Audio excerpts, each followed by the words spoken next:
Hello student, स्वागत है आप सभी का हमारे इस लर्निंग प्लेटफॉर्म बीएससी बायो वाला में। दोस्तों, प्रीवियस क्लास में मैंने आपको प्रोटीन्स के बारे में बताया था। ठीक, ये आपके यूनिट की लास्ट टॉपिक होगी अमीनो एसिड। ठीक, तो आज इस लेक्चर में मैं आपको अमीनो एसिड के बारे में बताऊंगा। ठीक, तो अमीनो एसिड क्या है? अमीनो एसिड एक प्रोटीन की यूनिट है। क्या है? Unit of protein. Amino acid क्या है? Unit of protein. यूनिट की एक यूनिट है, प्रोटीन की एक क्या है? यूनिट है। जो अमीनो एसिड होता है वो कार्बन, हाइड्रोजन, ऑक्सीजन और नाइट्रोजन, यानी कि CHO के साथ साथ नाइट्रोजन भी इसमें होता है। ठीक, तो यानी कि इसमें 4 कंपोनेंट होते हैं। क्या क्या? CHO यानी कार्बन, हाइड्रोजन, ऑक्सीजन और नाइट्रोजन। लेकिन कभी कभी आपको फास्फोरस, सल्फर ये सब भी देखने को मिल सकती है। ठीक, जो अमीनो एसिड होती हैं ये किसका फॉर्मेशन करते हैं? तो प्रोटीन का फॉर्मेशन करते हैं। अमीनो एसिड प्रोटीन का फॉर्मेशन करते हैं, क्योंकि ये यूनिट ऑफ प्रोटीन है, यूनिट की प्रोटीन है। ये प्रोटीन का फॉर्मेशन करती है पेप्टाइड बॉन्ड बना करके, यानी कि पेप्टाइड बॉन्ड बना करके ये प्रोटीन का फॉर्मेशन करती है। तो ये बेसिक बात रही आपके अमीनो एसिड की। अच्छा, एक बात और इससे पहले आपको बता दें, जो आपका अमीनो एसिड होगा, क्या होंगे? अमीनो एसिड्स होंगे। ठीक, यहाँ पे है आपका अमीनो एसिड। ठीक, अमीनो एसिड। तो अमीनो एसिड जो होते हैं सब एक बात और उससे पहले बात, जो अमीनो एसिड होती है, फर्स्ट अमीनो एसिड सबसे पहली कौन सी अमीनो एसिड थी जो डिस्कवर्ड की गई थी? तो first amino acid was discovered, यानी कि फर्स्ट अमीनो एसिड कौन सी थी? कौन सी अमीनो एसिड थी जो सबसे पहले डिस्क्राइब की गई थी? तो थी एस्पराजीन। क्या थी? एस्पराजीन। एस्पराजीन ये सबसे पहली अमीनो एसिड है जिसको डिस्कवर्ड किया गया था। इसको डिस्कवर्ड कौन किया था? तो निकोलस ने किया था। ठीक, निकोलस ने इसको कवर्ड किया था। इस डिस्कवर्ड किसने किया था? तो आप कहेंगे निकोलस। और कब किए थे? तो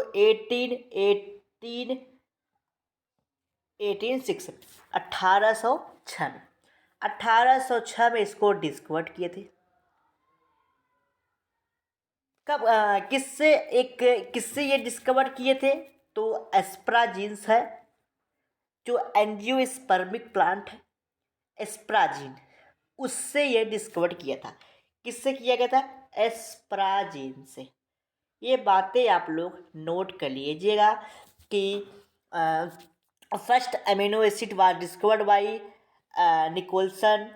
सॉरी सॉरी, इस तरीके से आप नोट कीजिए। First amino acid is asparagine as discovered by Nicholson in 1806। ठीक, 1806 में।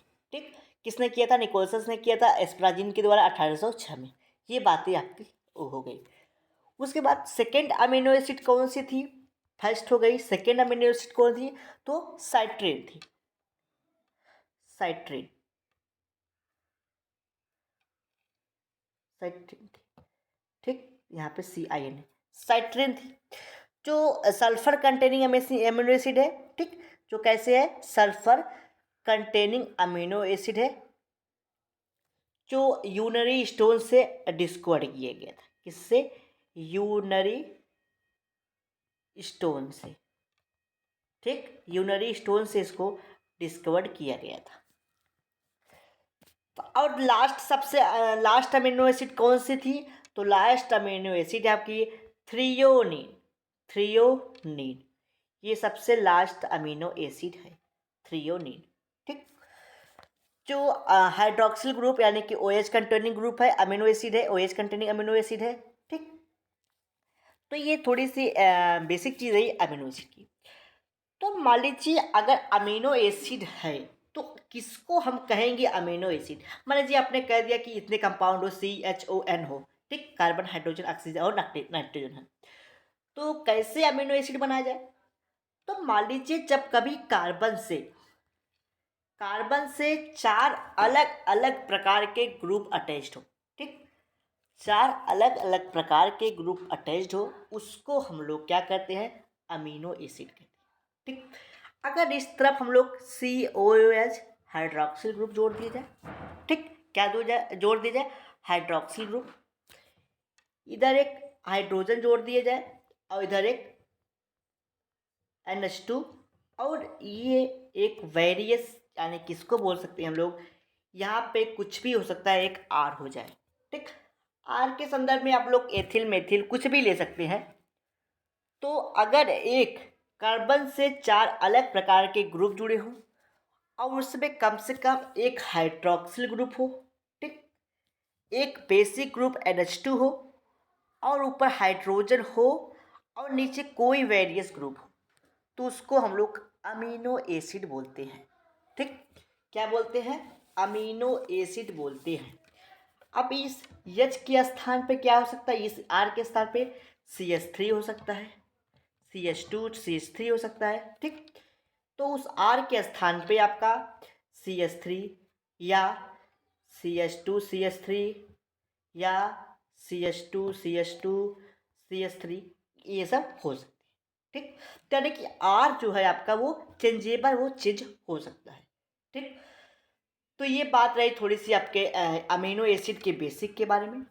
ठीक, अच्छा, ये जो कार्बन है जिससे 4 अलग अलग प्रकार के ग्रुप जुड़े हुए हैं, ठीक, ये जो कार्बन है जिससे अलग अलग प्रकार के ग्रुप जुड़े हुए हैं, तो इस कार्बन को, ठीक, ध्यान दीजिएगा, वीटेंटिव, इस कार्बन को हम लोग क्या बोलते हैं? अल्फा इसको अल्फा अमीनो एसिड बोलते हैं। ठीक, इस पूरे कंपाउंड को अल्फा अमीनो एसिड और इस कार्बन को अल्फा कार्बन बोला जाता है। ठीक, अल्फा कार्बन, इस कार्बन को अल्फा कार्बन, इस पूरे कंपाउंड को अल्फा अमीनो एसिड बोला जाता है। ठीक, ये पॉइंट आप लोग ध्यान रखिएगा, यानी कि जिस कार्बन से चारों ग्रुप जुड़े हैं उसे अल्फा कार्बन, और उन सभी ग्रुप को हम लोग अल्फा अमीनो एसिड बोलते हैं। ठीक, ये बात रही आपके थोड़ी सी इम्पोर्टेंट के बारे में। ठीक, अगर मान लीजिए आपका CH2 और NH2 कार्बन से जुड़ा है, यानी कि कुछ इस प्रकार से है, ठीक, COOH, ठीक, और यहाँ पे H हो गया, यहाँ पे NH2, यहाँ पे आपका R, तो इसको क्या बोलेंगे? Alpha carbon. ठीक, अच्छा, इस अल्फा कार्बन को हम लोग कायरल कार्बन का नाम भी देते हैं। इस कार्बन को हम लोग कायरल कार्बन का नाम देते हैं।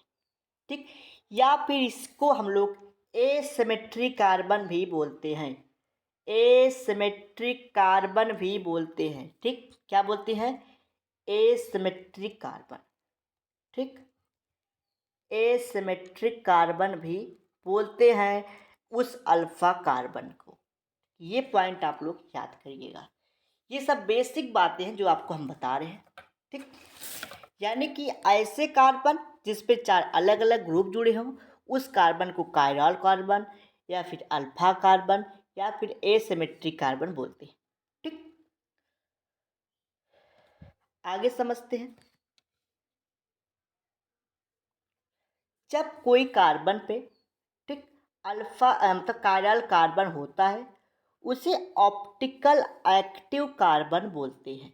ठीक, यानी कि वो ऑप्टिकली एक्टिव कार्बन होते हैं, यानी कायरल कार्बन क्या होते हैं? ऑप्टिकल एक्टिव कार्बन होते हैं। ठीक, आगे बहुत सारी चीज़ें हैं, यहाँ पे आपको उतना थोड़ा सा डिटेल से बताना बहुत टाइम टेकिंग चीज़ें हैं, बट आपको जो हो सका मैं आपको बता दिया। ठीक, तो देखिए, यहाँ पे जो आपका यन था, यहाँ पे जो आपका मैंने बताया कि ये जो H है, यहाँ पे COH है, ठीक, यहाँ पे NH3 है, और आपका यहाँ पे क्या है? कार्बन है। ठीक, यहाँ पे क्या है? कार्बन है। तो यहाँ से मैंने बताया कि आपके बहुत सारे ग्रुप जुड़ सकते हैं।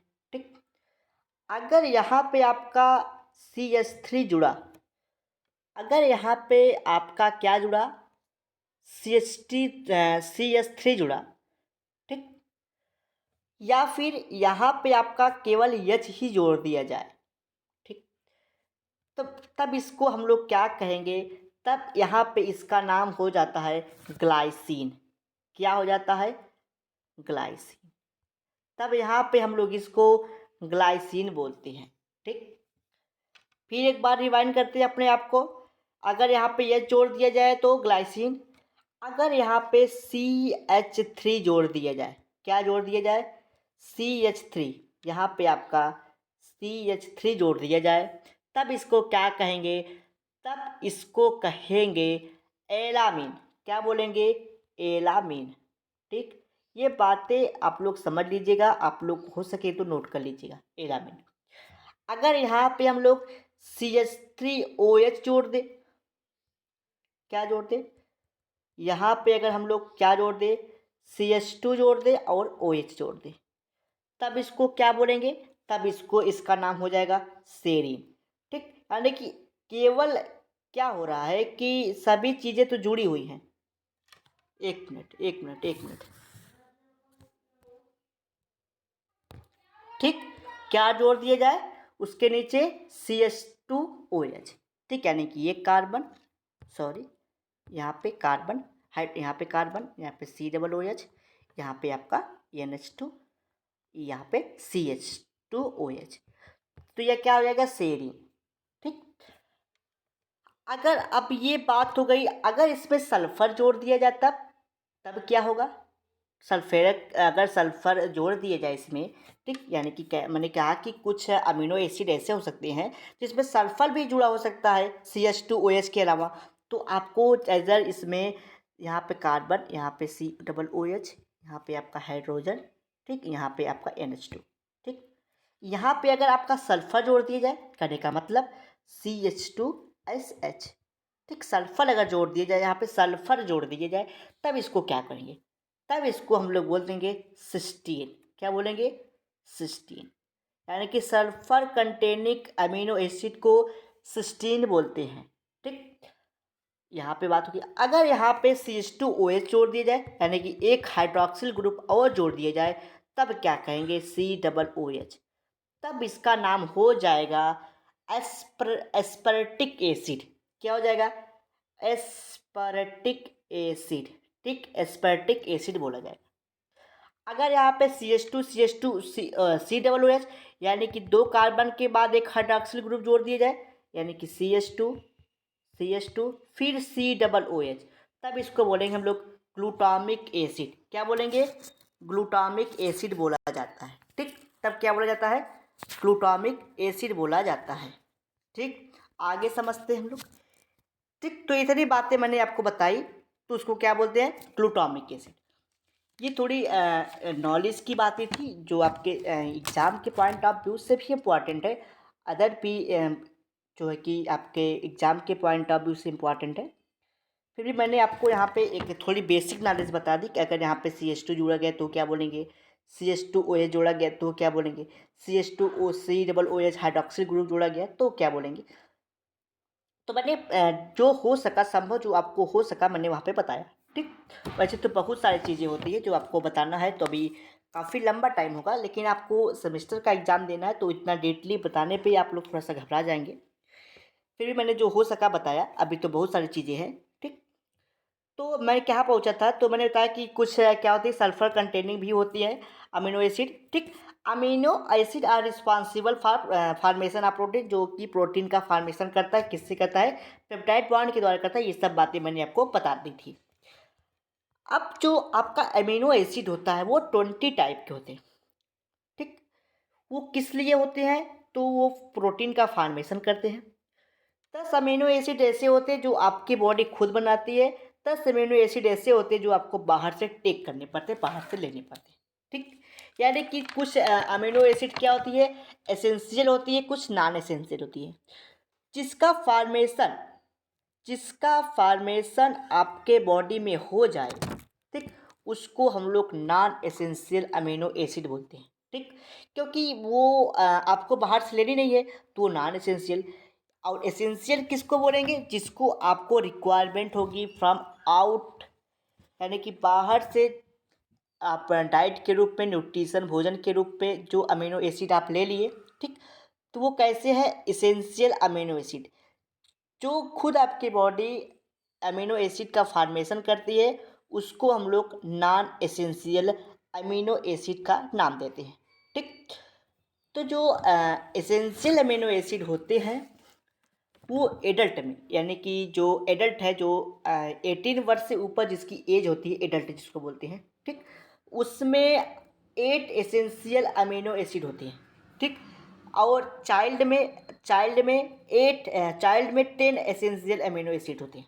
ठीक, यानी कि जैसे एडल्ट ह्यूमन में जो इसेंशियल अमीनो एसिड की संख्या होती है वो 8 होती है, जबकि चाइल्ड में 10 होती है अमीनो एसिड की संख्या।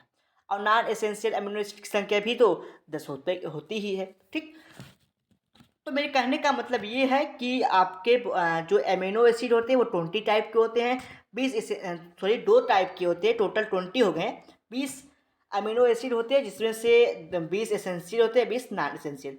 तो अगर कहा जाए तो अमीनो एसिड तो 20 होती है, लेकिन वो 2 टाइप में आते हैं, इसेंशियल और नॉन एसेंशियल। ठीक, ऐसे अमीनो एसिड जिसका फॉर्मेशन हमारी बॉडी खुद कर ले, ठीक, तो उसको हम लोग नॉन एसेंशियल बोलते हैं। ठीक, और जिसका नहीं कर पाती है उसको एसेंशियल कहते हैं। ठीक, यानी कि हमारे बॉडी में एसेंशियल अमीनो एसिड की नहीं बन जाते, जिसको हमें ज़रूरत होती है तो उनको बाहर से लेना पड़ता है। ठीक, तो यहाँ पे कहा गया है कि those amino acid which are not synthesized in the body required from outside and taken in form of food called as essential amino acid. ठीक, यानी कि ऐसे अमीनो एसिड जिसका फॉर्मेशन हमारी बॉडी नहीं कर पाती, जिसको हम लोग बाहर से लेना पड़ता है, उसको हम लोग एसेंशियल अमीनो एसिड बोलते हैं। ठीक, एसेंशियल अमीनो एसिड 10 होते हैं। ठीक, 10 हैं जो एसेंशियल अमीनो एसिड है। ठीक, animal source food contain all essential amino acid while plant source of food not contain all essential amino acid। जो अगर आप एनिमल वगैरह, जैसे आपको, जैसे आप क्या बोलते हैं उसको, मांसाहारी शाकाहारी है, तो अगर आप दोनों हैं तो आपको दोनों टाइप के एमिनो एसिड भरपूर मात्रा में मिल जाएंगे। अगर आप केवल प्लांट जैसे चीज़ों को खाएं तो थोड़ा सा मुश्किल है कि सभी अमीनो एसिड मिल पाना। ठीक, तो 10 अमीनो एसिड कौन से होते हैं तो उसको भी समझ लीजिए। ठीक, तो एक ट्रिक बताते हैं जिससे आप 10 अमीनो एसिड को 1 मिनट में याद कर सकते हैं। ठीक, 1 मिनट में आपको हम बता देते हैं। एक होता है ट्रिक है, ट्रिक बोल दीजिए इसको, ट्रिक ट्रिक बोल देते हैं। ठीक, ट्रिक है, ट्रिक एक ट्रिक है क्या है? VIP हाल में TT क्या है? VIP, ये एक हो गया VIP। ठीक, क्या हो गया? VIP। ठीक, बाय मिस्टेक क्या हो गया, हो जाता है, समझ नहीं आता। VIP हाल में TT। ठीक, HALL हाल, ME हाल में TT। ठीक, तो V से आपका क्या हो गया? वेनालिन, वैलिन। V से वैलिन। आई फॉर आइसोल्यूशन, आइसोल्यूशन कहाँ पे है? ये रहा आपका आइसोल्यूशन। VIP, P फॉर फिनाइलिन, फिनाइलिन कहाँ पे है आपका? तो फिनाइलिन देखिए आपका कहाँ पे है, ये रहा VIP हाल। H से आपका क्या है? H से है आपका हिस्टामिन। ठीक, हिस्टामिन। A से क्या है आपका? आर्जिनिन। ठीक, क्या है आपका? आर्जिनिन। तो आर्जिनिन आपका यहाँ पे रहा। तो आप ये इस तरीके से समझिए। ठीक, इस तरीके से कुछ समझ लीजिए। यहाँ पे रहेगा VIP, PIP। तो आप लोग यहाँ से थोड़ा सा एक सेपरेट कर लीजिएगा। VIP हाल में TT, यानी कैसे लिख लीजिएगा? VIP हाल, HALL हाल में TT। ठीक, ऐसे आप सीधा लिख लीजिएगा एक राउंड में, फिर उसके सामने ऐसे ऐसे आप लोग लिख लीजिएगा VIP हाल में TT, जिससे आप लोग आसानी से लर्न कर लेंगे। ठीक, तो उसके बाद ये जो आपका आर्जिनिन और हिस्टामिन होता है, ये सेम ही एसेंशियल होते हैं। तभी ना मैंने बताया कि जो आपका एडल्ट होते हैं, जो एडल्ट होते हैं उसमें वो बड़े होने पे उनमें इस चीज़ का फॉर्मेशन होने लगता है। आर्जिमिन और हिस्टीडीन का फॉर्मेशन होने लगता है। इसलिए एडल्ट में केवल 8 एसेंशियल अमीनो एसिड होते हैं और चाइल्ड में 10। ठीक, आगे समझते हैं हम लोग non essential amino acid. Non essential amino acid का मतलब जिसका फॉर्मेशन हमारी बॉडी में हो जाए, जिसको बाहर से लेने की आवश्यकता ना हो, उसको हम लोग नॉन एसेंशियल अमीनो एसिड बोलते हैं। तो 10 होते हैं नॉन एसेंशियल अमीनो एसिड जो आपको यहाँ पे दिखाई पड़ रहे हैं। इसको भी याद करने की एक छोटा सा ट्रिक है, A3 G3 CR प्रो सेरी। ठीक, सेरी। तो A3 से आपका एस्पर्टिक एसिड, एस्प्राजिन, एलिनिन। जी से आपका ग्लाइसिन, ग्लूटामिक एसिड और ग्लूटानिन। ठीक, सी से क्या है, साइप्रिन। यहाँ से होगा सी साइप्रिन, प्रो से प्रोलिन, से सेरिन। ठीक, तो ये आपका 10 एसेंशियल अमीनो एसिड हो गया। ठीक, लास्ट में आपका ये हो जाता है टायरोसिन। टायरोसिन लास्ट में आप इसको लिख लीजिएगा। तो ये छोटे से ट्रिक थे आपको बताने के। ठीक, उसके बाद हम लोग क्लासिफिकेशन आप अमीनो एसिड का समझते हैं। तो अमीनो एसिड का क्लासिफिकेशन उसके स्ट्रक्चर और केमिकल नेचर के हिसाब से कई भागों में बांटा गया है। तो अगर अमीनो एसिड के साथ कोई एसिडिक चेन जुड़ जाए, उसे हम लोग amino acid containing acidic side chain, यानी कि साइड से कोई चेन जुड़ जाए, एसिड चेन जुड़ जाए। ठीक, तो उसको हम लोग क्या बोलते हैं, तो उसको बोल सकते हैं हम लोग amino acid containing acidic side chain. ठीक, इसमें क्या होता है कि कोई अमीनो एसिड है, ठीक, उसके बगल से कोई एसिड आगे जुड़ जाए, उसको हम लोग क्या बोलते हैं, उसको हम लोग बोल सकते हैं एसिडिक चेन। ठीक, एसिडिक अमीनो एसिड। तो आइए देखते हैं कि कहाँ पे जुड़ता है आपका एसिडिक अमीनो एसिड। तो मैंने आपको बताया था कि जो अमीनो एसिड होगा, अगर इस जो है कि स्ट्रक्चर को हम थोड़ा सा ओपन करें, तो आप ऐसे लिख दीजिए COOH। ठीक, यहाँ पे आपका CH और यहाँ पे आपका क्या हो जाएगा, ये आपका NH2। ठीक, ये और यहाँ से आपका क्या जुड़ गया, CH2 और COOH, ये जुड़ गया। अब ये क्या एक प्रकार का एसिड ग्रुप है। ठीक, स्ट्रक्चर यही है बट ये थोड़ा सा इस ढंग से लिखा गया है, तो ये कैसे हो गए, एसिडिक हो गए। ठीक, तो अगर ये चीज़ जुड़ जाती है, ठीक, ये चीज़, तो उसको एस्पर्टिक एसिड। अगर इतना चीज़ जुड़ जाता है, इतना, ठीक, जिसको हम लोग यहाँ पे 3 चीज़ें ग्लूटामिक एसिड बोल देंगे। ठीक, यानी कि यहाँ से ये ग्लूटामिक एसिड हो जाएगा। ठीक, तो ये कैसे है, एसिडिक है। ठीक, कैसे है, ये एसिडिक है। आगे समझते हैं amino acid containing basic chain. अगर इसमें कोई बेस आके जुड़ जाए, तो those amino acid which contain basic side chain called as basic amino acid. ठीक, कोई बेसिक बेस आके जुड़ जाए, तो देखिए यहाँ पे NH2 ग्रुप, इसको बेस है, तो क्या है, अमोनिया क्या है, अमोनिया क्या है, ये क्या है, ये NH3 है, NH3 क्या है, NH2 क्या है, एक क्या है, ये बेसिक चेन है। ठीक, तो ये आपका क्या हो गया, अमीनो एसिड हो गया, ये आपका अमीनो एसिड। यहाँ से आपका देखिए बेसिक चेन आके जुड़ जाए, ठीक, बेसिक चेन आके जुड़ जाए, बेस आके जुड़ जाए, ये देखिए बेस आके जुड़ गया, तो क्या हो गया, तो ये बेसिक चेन हो गया। ठीक, तो यहाँ पे क्या है, लाइसिन बन गया और आर्जिनिन बन गया। ठीक, तो देखिए 4 अमीनो एसिड का स्ट्रक्चर आप लोग देख भी रहे। अमीनो एसिड का भी स्ट्रक्चर आपने देख लिया, ग्लूटामिक एसिड का, एस्पर्टिक एसिड का, और यहाँ पे आपने देख लिया किसका, लाइसिन का और आर्जिनिन का। ठीक, 4 अमीनो एसिड का स्ट्रक्चर आपने देख लिया। अगर कोई amino acid alpha aliphatic side chain जुड़ जाए, एलिफैटिक साइड चेन यानी कि इसमें CH2 या फिर CH3 या फिर H ग्रुप कोई जुड़ जाए, तो यहाँ पे H ग्रुप जुड़ गया, ग्लाइसिन बन गया, और यहाँ पे CH3 जुड़ गया, क्या बन गया, एनालिन बन गया। तो दो amino acid which contain aliphatic hydrocarbon. ठीक, एलिफैटिक हाइड्रोकार्बन कोई जुड़ जाए, तो उसको हम लोग क्या कहते हैं, एलिफैटिक साइड चेन। ठीक, तो आपने 6 अमीनो एसिड देख लिया।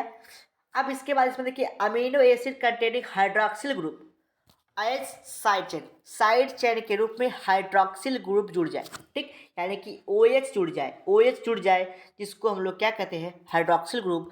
तो यहाँ में तो एक सेरिन बन जाता है, फिर थ्रियोनिन। तो आपने देख लिया कि आपने लगभग 8 अमीनो एसिड का स्ट्रक्चर भी देख लिया। ठीक, फिर amino acid containing amide group as side chain. अगर कोई एमाइड ग्रुप जुड़ जाए साइड चेन के रूप में, ठीक, तब उसको क्या बोलेंगे, amide with amino acid with amide group. ठीक, तो एमाइड ग्रुप कोई जुड़ जाए तो यहाँ पे याद देख सकते हैं CH2 C डबल बॉन्ड 2 और NH3। तो ये कैसे है, ये आपके है एमाइड ग्रुप। ठीक, तो एस्प्राजिन, ठीक, एस्प्राजिन और ग्लूटामिक एसिड हो गया आपका। छठवें नंबर पे है amino acid containing sulphur group. अगर अमीनो एसिड किसी सल्फर से जुड़ जाता है तो उसको हम लोग बोलते हैं अमीनो एसिड सल्फर कंटेनिंग। अभी मैंने आपको बताया था क्या, सिस्टीन के बारे में। सिस्टीन के बारे में मैंने स्ट्रक्चर भी आपको बना के दिखाया था वहाँ पे, यानी कि ऐसे कुछ बनाया था, यानी कार्बन हो गया यहाँ पे COOH, ठीक, यहाँ पे NH2 और यहाँ पे CH2SH, ठीक। तो ये कैसे हो गए, ये आपके हो गए मान लीजिए इसके बाइडेंसिंग आप ऊपर लगा ही दिया था मैंने, तो ये कैसे हो गए आपके सिस्टीन। ठीक, तो amino acid containing sulphur group हो गए। आपने मैंने यहाँ पे आप लोग ये CH2 देख रहे थे, इसका मतलब ये कार्बन ऊपर है एक कार्बन। ठीक है, सॉरी यहाँ पे आप CH देख ले रहे हैं, तो आपने क्या स्ट्रक्चर देखा था, मैंने कहा COOH इधर रहेगा, कार्बन इधर, एक नाइट्रोजन इधर, NH2 इधर, यहाँ पे कोई R, यहाँ पे H। अब ये H को यहाँ पे जोड़ दिया गया है CH के रूप में, बस यही है, बाकी स्ट्रक्चर सेम ही है। ठीक, अगर कोई अमीनो एसिड एरोमेटिक हो, एरोमेटिक का यानी कि रिंग के फॉर्म हो तो उसको अमीनो एसिड विथ एरोमेटिक कहते हैं। रिंग के फॉर्म में हो तो रिंग के फॉर्म में यहाँ पे दिख रहा है, ये आपका क्या होगा, ये अमीनो एसिड हो गया और यहाँ पे एक एरोमेटिक जुड़ गया, तो क्या है, क्या है, फिनाइलिन है। ठीक, ये कैसी है, ये फिनाइल ग्रुप है। ठीक, ठीक, ये हो गए। अगला है अमीनो एसिड विथ प्रोलीडाइनेरिंग। ठीक, प्रोलीडाइनेरिंग यानी कि कोई अमीनो एसिड जुड़ जाए जिसमें प्रोलीडाइनेरिंग रहे। ठीक, तो उसका ये कुछ स्ट्रक्चर, जैसे प्रोलीन इसमें जुड़ गया। ठीक, प्रोलीन का एक अलग ही स्ट्रक्चर होता है, अगर उसको जोड़ दिया जाए उसको प्रोलीन बोलते हैं। ये लास्ट रहा आपका अमीनो एसिड कंटेनिंग इमेडोजोल। इमेडोजोल कोई साइड चेंज जुड़ जाए तो उसको क्या बोलते हैं, हिस्टाडीन, हिस्टीडीन उसको बोलते हैं। ठीक, तो ये रहा हिस्टीडीन का स्ट्रक्चर। तो मैंने आपको लगभग सभी अमीनो एसिड का स्ट्रक्चर आपको दिखाया। 10 अमीनो एसिड का तो दिखाई दिया होगा। देखते हैं कितने अमीनो एसिड दिखाया, तो 1 2 3 4 5 6 7 8 9 10 11 12 13 14 14 अमीनो एसिड का स्ट्रक्चर मैंने दिखाया आपको। अब अपना एक लास्ट पॉइंट समझते हैं, significance of amino acid. Amino acid का क्या रोल है हमारे बॉडी में, हमारे लाइफ में। ठीक, तो amino acid is responsible for formation of protein. जो अमीनो एसिड्स होते हैं वो प्रोटीन का फॉर्मेशन करते हैं। ठीक, which are responsible for growth of the body. जो क्या होता है, जिसके द्वारा हमारी बॉडी ग्रोथ करती है। ठीक, formation of different body organ. Body का मतलब body organ, protein body organ बनाते हैं, तो अमीनो एसिड से प्रोटीन बना, प्रोटीन से क्या होगा, बॉडी का आर्गन बना। ठीक, protein is called as body builder. Protein को हम लोग क्या कहते हैं, बॉडी बिल्डर, जो किससे बनता है, अमीनो एसिड से। तो अमीनो एसिड मिलके क्या बना है, प्रोटीन। प्रोटीन को क्या बोलते हैं, बॉडी बिल्डर। ठीक, तो और ये क्या करते हैं, हमारे बॉडी का निर्माण करते हैं, प्रोटीन। ठीक, सेकेंड पॉइंट है amino acid are responsible for formation of enzyme. जो अमीनो एसिड होती हैं वो आपके एंजाइम का फॉर्मेशन करते हैं, which perform different metabolic activity, और वो डिफरेंट टाइप के मेटाबॉलिक एक्टिविटी को परफॉर्म करते हैं। ठीक, जैसे एमाइलेज एंजाइम है जो कि डाइजेस्टिव एंजाइम है, जो हमारे डाइजेशन को क्या करता है, डाइजेशन की प्रोसेस को कंट्रोल करता है। ठीक, कार्बोहाइड्रेट क्या है, ये सिमिलरली है प्रोटीएज एंजाइम है, जो क्या करता है, यानी कि आपका एमाइलेज और प्रोटीएज एंजाइम, ये दोनों क्या करते हैं, हमारे डाइजेशन में हेल्प करते हैं। तो ये कार्बोहाइड्रेट का डाइजेशन करता है और ये प्रोटीन का, ठीक, लिपिड का, फैट का, ठीक, ये सब का करता है। Amide amino acid take part in formation of hormone. जो आपका अमीनो एसिड है, ठीक, वो हार्मोन का भी निर्माण करता है। ठीक, तो क्या क्या हार्मोन बनाते हैं, ग्रोथ हार्मोन बनाते हैं, डेवलपमेंट करते हैं, मेटाबॉलिक एक्टिविटी को बढ़ाते हैं। ठीक, यानी कि ऐसे हार्मोन बनाते हैं जिससे हमारी बॉडी ग्रोथ करती है, हमारी बॉडी डेवलप्ड करती है, मेटाबॉलिक एक्टिविटी परफॉर्म होती है। आगे समझते हैं, amino acid are amino acid are take part in formation of plasma membrane of cell. जो सेल में प्लाज्मा मेम्ब्रेन होती है वो किसकी बनी होती है, तो आप कहेंगे अमीनो एसिड की। ठीक, तो अमीनो एसिड की जो हमारी सेल वॉल बनी होती है, सॉरी प्लाज्मा मेम्ब्रेन बनी होती है सेल की, तो किसका बनी होती है, तो आप कहेंगे अमीनो एसिड का। ठीक, सब amino acid are use in formation of drugs. कुछ अमीनो एसिड है जो दवाइयों को बनाने में जो कहाँ यूज होता है, फार्मास्यूटिकल इंडस्ट्री में। ठीक, यानी कि जो बड़ी बड़ी कंपनी है जहाँ पे दवाइयाँ बनाई जाती हैं तो किसके द्वारा होती है, अमीनो एसिड के द्वारा बनाई जाती हैं। ठीक, कुछ अमीनो एसिड होती है जो डिटर्जेंट का काम करती है, जो डिटर्जेंट बनाने में होती है, सॉप साबुन बनाने का काम करती है। ठीक, यानी कि डिटर्जेंट और साबुन के जैसे वैरायटी बनाने में उपयोग किया जाता है अमीनो एसिड का। ठीक, अगला है amino acid are used in food processing industry. यानी कि जैसे कोई फूड बनाना हो तो फूड में भी आपका अमीनो एसिड उपयोग होता है। ठीक, स्वीटनेस, एंटीऑक्सीडेंट, ठीक, फ्लेवेंट एजेंट, तो ये सब जो चीज़ें होती हैं, ठीक, किसी का एंटीऑक्सीडेंट बनाना, स्वीटनेस उसके उसमें स्वीट मीठा वो कोई फ्लेवर देना, तो फ्लेवर, स्वीटनेस, फूड को बनाना, ये सब किसके द्वारा होता है, अमीनो एसिड के द्वारा होता है। ठीक, अगला है amino acid are used in formation of peptide pesticide वो फॉर एग्रीकल्चर। पेस्टिसाइड का मतलब क्या होगा, पेस्टिसाइड का मतलब होगा एंटीजन। ठीक, जैसे डिफरेंट टाइप की जो वैरायटी होती है प्लांट की, ठीक, उसमें क्या होते हैं, छोटे छोटे माइक्रो ऑर्गेनिज्म लग जाते हैं। ठीक, तो माइक्रो ऑर्गेनिज्म जब प्लांट में लगते हैं तो वो उस प्लांट को नष्ट कर देते हैं। ठीक, तो अमीनो एसिड क्या करता है कि अमीनो एसिड एक ऐसी वैरायटी मिल के बनाती है, ठीक, जिससे जो आपके सीड होते हैं वो यानी कि डिजीज रेजिस्टेंट होते हैं, यानी कि उसमें डिजीज नहीं लगते। जैसे आप का जो आपका सोयाबीन ये सब प्लांट आते हैं जिससे हमको प्रोटीन मिलता है। ठीक, पल्स हो गया, दाल हो गया, तो इसमें जो आपके एमिनो एसिड्स होते हैं ये ऐसे अमीनो एसिड होते हैं जिसमें कोई भी पेस्टिसाइड्स आके अटैक नहीं कर पाते। ठीक, कहने का मतलब ये डिजीज रेजिस्टेंट वैरायटी बनाई जाती है जिसमें अमीनो एसिड का फॉर्मेशन रोल होता है। ठीक, तो ये बात रही आपके अमीनो एसिड के बारे में, तो ये बातें आज यहीं पे क्लोज होती हैं। ठीक, तो ये आपका लास्ट टॉपिक था अमीनो एसिड। ठीक, अगले लेक्चर में मैं आपको जो है कि एंजाइम के बारे में बताऊंगा। ठीक, जो आपके बीएससी सेकेंड सेमेस्टर का सेकेंड यूनिट होगा। ठीक, सेकेंड सेमेस्टर का सेकेंड यूनिट होगा। ठीक, जिसका डिस्कशन मैं अगले लेक्चर में करूँगा। ठीक, यानी कि यहाँ पे अमीनो एसिड ख़त्म हो गया जो आपकी लास्ट यूनिट थी, यानी कि बायोमॉलिक्यूल्स में सिर्फ इतना ही पढ़ना था। पढ़ने को तो और भी टॉपिक्स होंगी, तो पढ़ना सिर्फ इतना था, एंजाइम, प्रोटीन और अमीनो एसिड और विटामिन, सॉरी कार्बोहाइड्रेट। ठीक, कार्बोहाइड्रेट पढ़ना था, उसके बाद क्या पढ़ना था आपका, कार्बोहाइड्रेट के बाद लिपिड पढ़ना था, प्रोटीन पढ़ना था और अमीनो एसिड। ठीक, तो इतने ही टॉपिक हो भी करते सारे होते ही हैं आपके बायोमॉलिक्यूल्स में, जिसको मैंने अब तक ख़त्म कर दिया। तो अगर आप ये सारे लेक्चर देख लेते हैं तो आपके लगभग 80% बायोमॉलिक्यूल्स कंप्लीट हो जाता है। ठीक, 20% चीज़ें रह जाती हैं क्योंकि आप रह गई क्यों, क्योंकि आप सेमेस्टर के एग्ज़ाम के पॉइंट ऑफ व्यू से पढ़ाई कर रहे हैं। अगर आप किसी कॉम्पिटिटिव क्षेत्र के रूप में कर रहे हैं, कॉम्पिटिटिव तो है ना, 80% आपके डाउट क्लियर हो जाए, 80% आपका सिलेबस क्लियर हो जा रहा है आपके जो है कि एग्ज़ाम के, ठीक, कॉम्पिटिटिव एग्ज़ाम के, तो इसका मतलब ये आपकी कॉम्पिटिटिव और ये थियोरेटिकल पीएससी सेमेस्टर की भी आपकी तैयारी हो रही है।